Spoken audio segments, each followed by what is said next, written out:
Good morning, everyone. My name is Estey. I'm coming to you from my living room in Dartmouth, Nova Scotia. I'm sorry that I can't join you today, but I'm actually out of the province for the first time in almost 24 months in Ottawa, celebrating International Day of People with Disabilities with colleagues from the federal government and national disability organizations.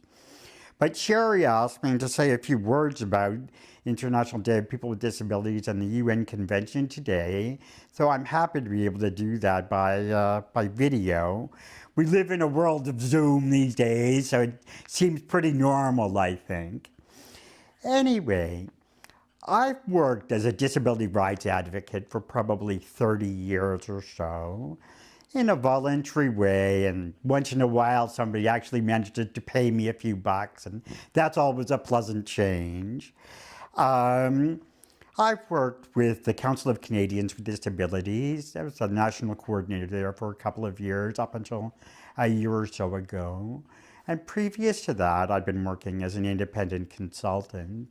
But up until 2010, I was the Human Rights Officer at Disabled Peoples International. Our headquarters office is here in Canada, but we have members in about 150 countries around the world. And I'd worked with DPI as a staff person since 2003. When I joined DPI in 2003, it was right in the middle of the negotiations that led to the Convention on the Rights of People with Disabilities. And that's what I'd like to speak with you about briefly this morning. Today is actually a really special day and a special commemoration because it's 20 years ago today that the government of Mexico at a UN anti-racism conference in Durban, South Africa, moved a motion that led to the creation of a mechanism called the Ad Hoc Committee. And that Ad Hoc Committee was struck by the UN General Assembly to consider whether or not there should be a new Human Rights Convention on people with disabilities, in the same way that there are conventions on the rights of the child and conventions on the elimination of discrimination against women and other treaties. The disability community globally had been trying to get this to happen since the 1970s, but we'd been very unsuccessful. However, at the Durban conference, Mexico's resolution was supported, and they took it back to the UN General Assembly on the 10th or 11th of December in 2001.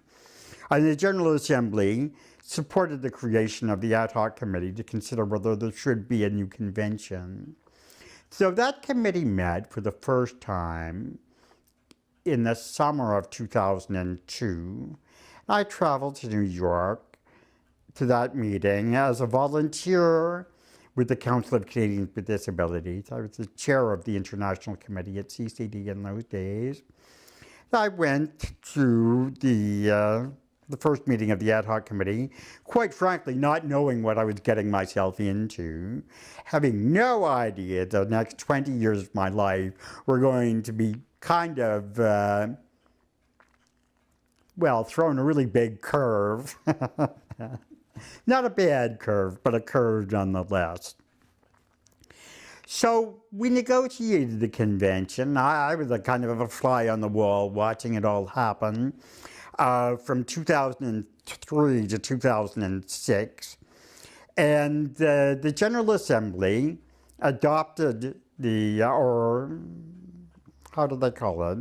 The General Assembly adopted the convention in December of 2006 and opened it for signature in the spring of 2007, I think.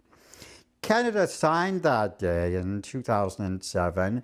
I was actually privileged to be there standing with the Canadian ambassador at the time, John McNee, as he signed Canada's name to the new Convention on the Rights of People with Disabilities. That put in place a process that took 3 years in which the government of Canada